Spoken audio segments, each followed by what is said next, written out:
Tyler, let's keep it in the NBA. According to league sources, a 3-team sign and trade deal that will send free agent forward Danilo Gallinari to LA Clippers on a 3-year, $65 million contract has been agreed to in principle. The Atlanta Hawks will receive Jamal Crawford, Diamond Stone, and a 2018 first-round pick and cash from the Clippers for sending Gallinari to LA.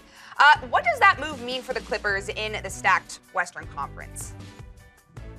I think Danilo gives them, obviously, some perimeter shooting. They're going to miss from not only Chris Paul, but most notably J.J. Redick, who has left town, and he's bigger, way bigger than both those guys, although I'm not sure he's much tougher, especially than Chris Paul. Danilo has a reputation of being a little bit softer, and Chris is a bulldog, and J.J. Redick is no slouch either. But Danilo Gallinari, I think, plays on the perimeter and opens up the floor a little bit for Blake Griffin.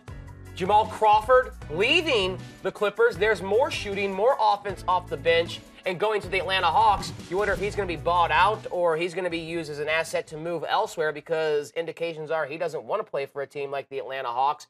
And it's all part of this as well. Paul Millsap, his agreeing to sign with the Denver Nuggets, you can basically include that as part of this 3 teams. So I think the Nuggets got the best end of this, getting Paul Millsap, who I consider the best player involved in this whole entire manipulation. He goes and plays alongside Niko Jokic, one of my favorite players, and some good young players in Denver, some good young ascending players, and Denver is exciting for the future. I do think Danilo's a good piece to add to the Clippers, but I'm worried that with Chris Paul, their win total is going to drop 10 games next year. I think he is that important and that much of an impact player. I know our man Timmy D thinks that Blake Griffin can shine as the guy, and I think he's got the talent.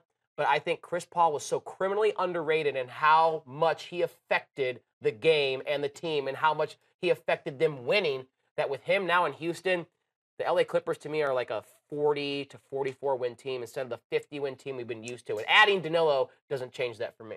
Okay, yeah. I mean, the Clippers, do you even think they make it to the playoffs? I mean, it's such a stacked Western Conference right now. No, they're not going to be, the 3, 4, 5 seed that they've been with the Chris Paul, Blake Griffin, DeAndre Jordan triumvirate. I think if they do make the postseason, they're like the 7 or 8 seed. They'll be one of the last teams in. I consider them, in line now with Portland, maybe trying to fight for a spot. Who knows about Memphis with Mike Conley and Marc Gasol.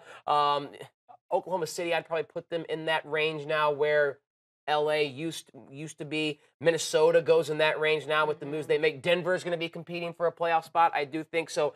When I look at the Clippers, Denver, other teams like that, Portland, Memphis, those are the teams I look at as vying for one of those final 2 spots in the West. Yeah, I know. I'm looking forward to watching the West shape up, especially with all the talent. The East as well. I mean, it's going to be interesting to see who can fight for that top spot now that a lot of talent has moved out west.